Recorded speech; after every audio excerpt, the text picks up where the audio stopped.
So the first thing that I think causes this kind of situation is loss of sense of purpose and love for God. Tech is one of those spaces where the amount of hard work you are able to do, the amount of time you are able to allocate to your personal learning determines how far you can go on a basic level. So I've seen people just getting so sucked into work.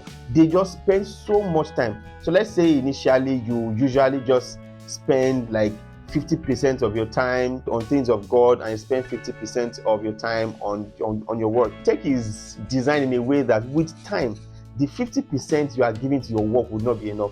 And you will now have to spend 60%, 70%, and eventually you might have to spend like 90%, 95% on your job and have 10% for every other thing, part of which things of God is. The more you love God, right, the more you work for God. And the more you work for God, the more the love you have for God is reinforced. So if you stop doing certain things, you stop serving God in certain areas, your love for God is going to be affected. The sense of purpose that God has put into us, when you discover your purpose, is one of those things that would guide you. Because for some people, there are certain things you can do. There are certain things you can't do. And that is because of the purpose that God has for you. So imagine a situation where you've lost that sense of purpose. You've lost the love that you had for God initially. You will start doing things that you normally wouldn't do.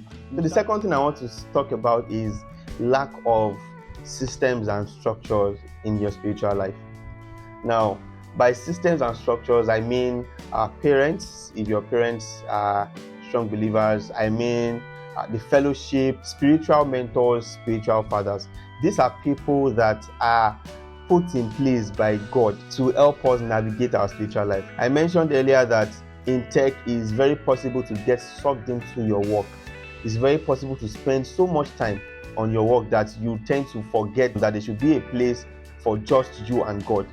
And what these systems and structures do is give you that reminder. So for me, I have a prayer session with my spiritual father every week. If I don't pray at all for the whole week, I'm going to pray on that particular day. These are things that is important that we put in place in our lives. So the third thing I want to talk about is choice of friends. I think it's very obvious that when you move with people that have a certain mindset, even if you don't have that mindset, it's just a matter of time.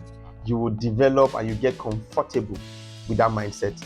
The Bible says, do not be misled. Bad company corrupts good character. Tech is a very secular setting. More than 80% of successful people in tech are not even believers. So it's very possible for you to get close to these people because you want to learn from them. You get too close and you become one of them. The fourth point I would like to share is lack of readiness. There's this saying that you don't really know people until when they experience comfort or when they experience pain. A lot of us that we ask God for several things. You want to travel out of the country, to get a job abroad.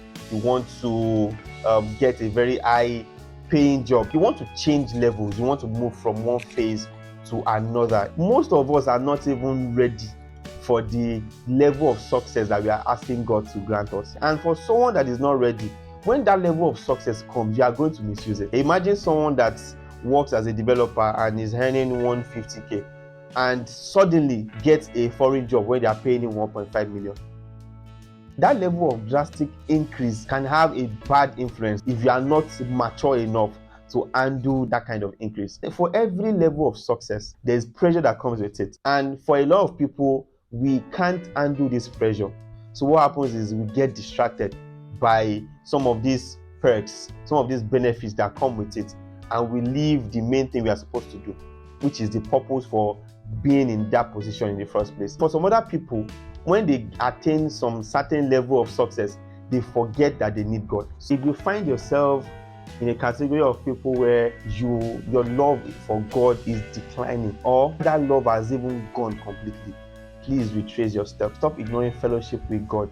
If you need to have a retreat, please do that. If you need to speak to a spiritual mentor, a spiritual father, please just speak to somebody and find your way back to God.